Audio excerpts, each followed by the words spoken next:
መድብልና ሰገን በስተመጨረሻም ተገናኙ። ሞገስ መድብል እጅግ በጣም በሚገርም ሁኔታ ለሰገን ያለው ስሜትና ፍቅር ሲያየው እጅግ በጣም ተደነቀና በድንጋጤ ፍጥጥ ብሎ ቀረ።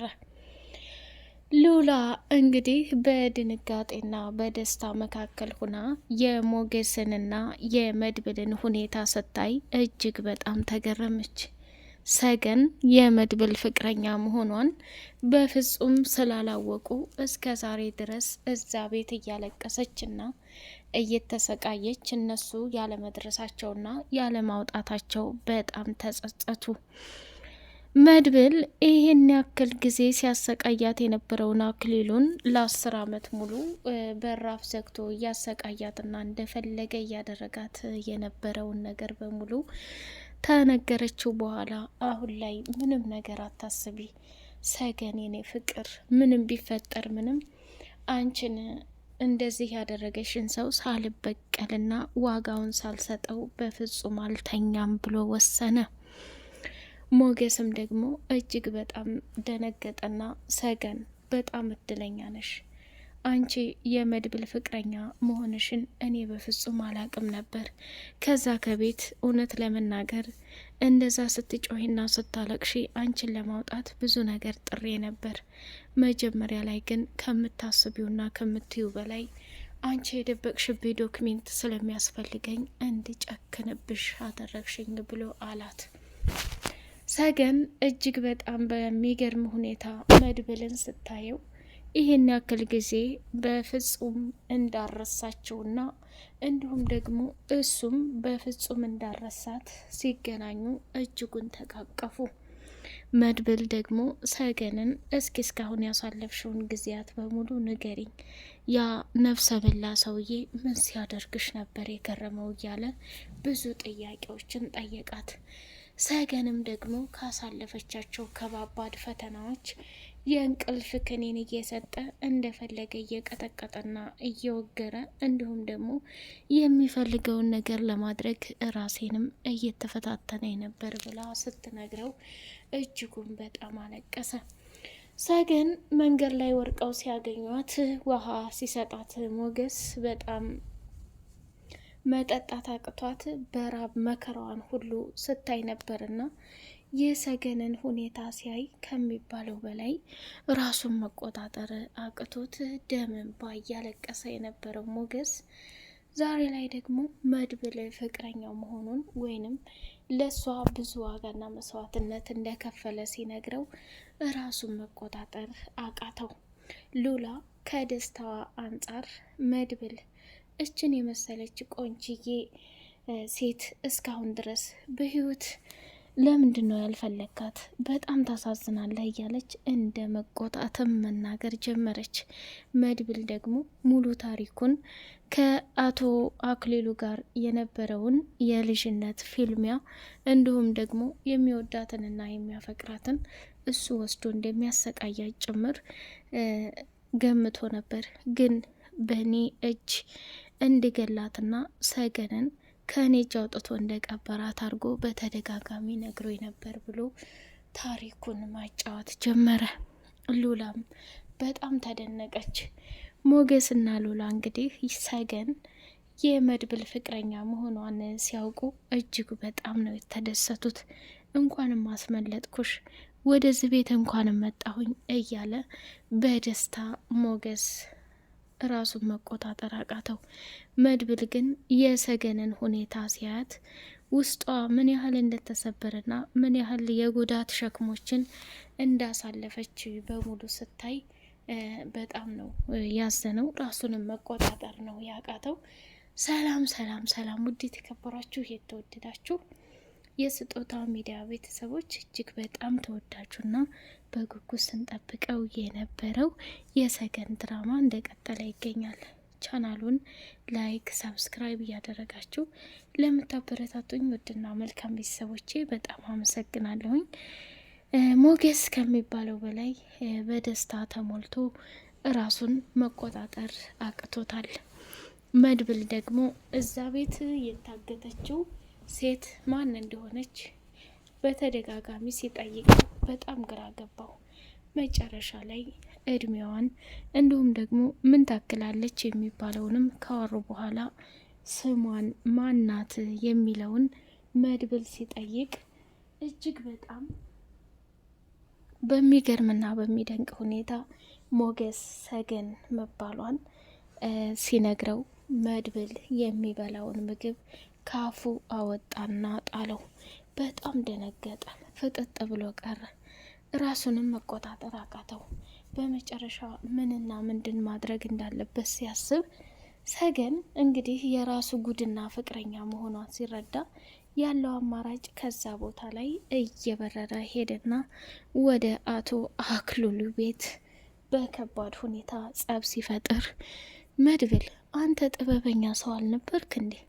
እንዴት ይህን የወረደ አስተሳሰብ ታረጋለህ? አክሊሉ አሁን ሰገንን እዚህ ቤት እንደደበቃትና እዚህ ቤት እንዳስቀመጣት የሚነግርህ ይመስልሃል እንዴ? ቆይ በሆነ ጥበብ ነገር መጓዝ ነው ያለብን። መቼም ሌላ ሰፈርና አካባቢ ስለማታውቅ ወደዚሁ ተደብቃ ተመልሳ ልትመጣ ትችላለች። ሰገን ለ10 ዓመታት ከዚህ ከቤት ውጭ የትም አልሄደችም። ሲቀጥል ደግሞ ሰፈሩም ይሄ አዲስ ነው። በፍጹም ማንንም ልታውቅ አትችልም። ስለዚህ ስለሚርባት እዚሁ እንዳሰቃየ እንደፈለገ እንዲያረጋ ስለምፈልግ ተመልሳ እንደምትመጣ እርግጠኛ ነኝ። በዛ ላይ ደግሞ ስልክ የላትም። እችን ልጅ ወዴት ብለን ነው የምናገኘው? እያለ መደናበር ጀመረ መድብል። እኔ ምንም ትዕግስት የለኝም። እስከ ዛሬ ድረስ 10 ዓመት ሙሉ ስትሰቃይና 10 ዓመት ሙሉ መከራዋን ስትበላ ኑራ አሁን ላይ ከሚባለው በላይ እሷን ያለምንም ምክንያትና ያለምንም ነገር እንዴት እንደዚህ ሊሆን ይችላል? ሞገስ ማመን አቅቶኛል። ልጅቷን እስከማገኛት ድረስ ቸኩል ያለሁ አለና መንገዱን አመራ። ሉላ እንግዲህ እየተፈጠረና እየሆነ ያለውን ነገር መቋቋም አቅቷት እባክህ ሞገስ እኔንም አንዳንዴ ስማኝ፣ እኔ ከዚህ በላይ ነገሮችን በፍጹም መቋቋም አልችልም። በቃ ሌላ ቤት ተከራይተን እንኖር እባክህ እሺ በለኝ እያለች መለመን ጀመረች። ሞገስም ደግሞ ሉላ ያ የድሮው ፈሪና ቦቅቧቃ ሞገስ የለም። አሁን ላይ ተረጋጊ። አንቺን እንደዚህ በስቃይና በየማንም ቤት ኪራይ በየማንም እንትን ሳንከለክለሽ አልኖርም። በቃ ከአሁን በኋላ የራሳችን ቤት ኑሮን በደስታ የምንኖርበት ጊዜ ቅርብ ነው። ስለዚህ እባክሽ የዚህን የአረመኔና የነፍሰ በላ መጨረሻ ሳናይ ወዴትም አንሄድም። እባክሽ እስከ ዛሬ ድረስ ከዛ ካውሬና ከጉደኛ ሰውዬ አምልጠሻል። ቢያንስ አሁን የሰላም አየር እንኳን ባይሆን ከኔ ከሞገስ ጋር ነሽ፣ ምንም ነገርም አይፈጠርም እያለ እንግዲህ ሞገስ ሉላን ጀግና እንደሆነና ቤቱን በቅርብ እንደሚያስመልስ እየነገራት ይገኛል። እሷም በጣሙን እያዘነችና ይህ ነገር በፍጹም ሊሆን አይችልም፣ ላንተ መስሎህ እንጂ አክሊሉ የሚባል ሰውዬ በጣም አረመኔና ከባድ ነው። የሆነ ነገር ሳያደርስብን ከዚህ ቦታ እንውጣ እያለች አለችው። ኤፍራታም እንግዲህ ከሉላ ጋር ስታወራ እኔ እኮ መርዙ በፍጹም ለትዳር የሚሆን ሰው አይደለም ከምልሽ በላይ እያለች ዛሬ ስታወራኝ ነበር። ኤፍራታ ዛሬ ልክ አይደለችም። በህይወቷ የምትፈልገው ነገር መርዞ እንደዛ አይነት ቤት ሰርቶ እንዲያኖራት ትፈልጋለች። ያንን ደግሞ ለመሆን ገንዘብ ያስፈልጋል። እንዴት አልተረዳችውም? መርዞ የደላላ ስራ ሰርቶ ቤት ተከራይቶ እሷን ማኖሩ ትልቅ ነገር ነው። ኤፍራታ ነገሮቹ አልመሰላትም። ባለመርክሷም በጣም ደስ ብሏታል ብላ ነገረችው። እውነትሽን ነው? ይህን ያክል እንዴት? ልጅ እኮ የፈጣሪ ስጦታ ነው ሉላዬ።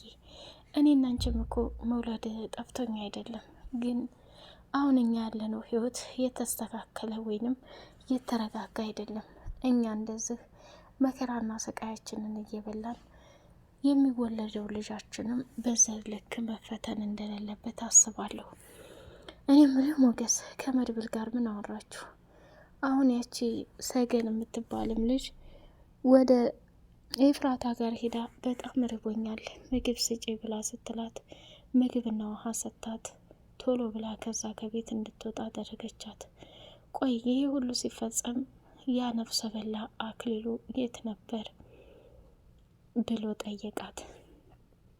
አላውቅም እንግዲህ አለችና መልስ ሰጠችው። ሉላ አንቺ ካሁን በኋላ ራቅ ያለ ቦታ እንድትሆኝ እደህና ቦታ እንድትሆኝ እፈልጋለሁ።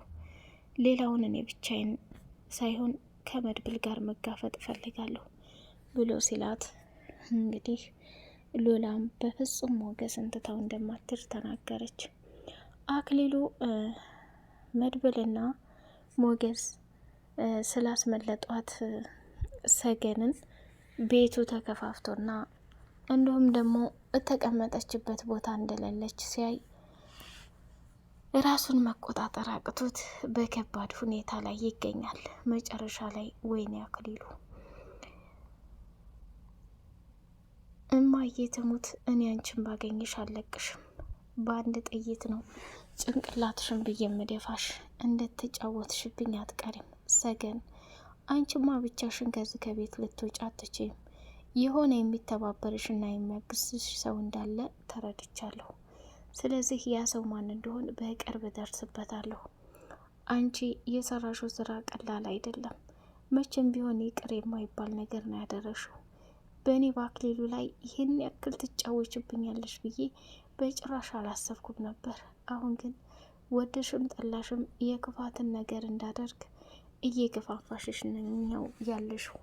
ስለዚህ ምንም ቢፈጠር ምንም እኔ አክሊሉ ደግሞ እጄን አጣጥፌ ዝም የምል ጉደኛ ሰው አይደለሁም አለና ጥይቱን ይዞ እየተሯሯጠ ሳለ ሞገስን ሄደና ቆይ አንተ ማናባክ ስለሆንክ ነው ሰገንን ከክፍል ያስወጣሃት ብሎ ሲለው እኔ በጭራሽ ምንም የምትለውን ነገር የማውቀው ነገር የለም። አክሊሉ መጀመሪያ ተረጋጋ እንጂ ከራስህና ከነፍስህ ሁን። እንዴት እንደዚህ ስሜታዊ ሆነ እኔ ላይ ይሄንን ሁሉ ነገር ልታረግ ትችላለህ? ቆይ አንተ ቆንጆ ሚስት ስላቀፍክ ቆንጆ ሚስት ስላያስክ ጀግና ወንድ ነኝ ነው እንደምትለው? ቆንጆ ሚስት አቅፎ መተኛ ሳይሆን ወንዶቹ ለውጊያ ዋሻ መሄዳቸው፣ ጉርጓር መግባታቸው ምናምን ምናምን እያለ መቀበጣጠር ጀመረ። ቆይ እሱስ ታዲያ ሽጉጥ ይዞ በግቢ ላይ መንጎራደዱ ነው እንዴ ወንድነት የሚያስብለው? ሞገስ እኮ እየተፋለመው ነው ያለው። ሞገስ በከባድ ሁኔታ የራሱን የሚፈልገውን ቤቱን ለማግኘት ደፋ ቀና እያለ መሆኑን አልገባውም እንዴ?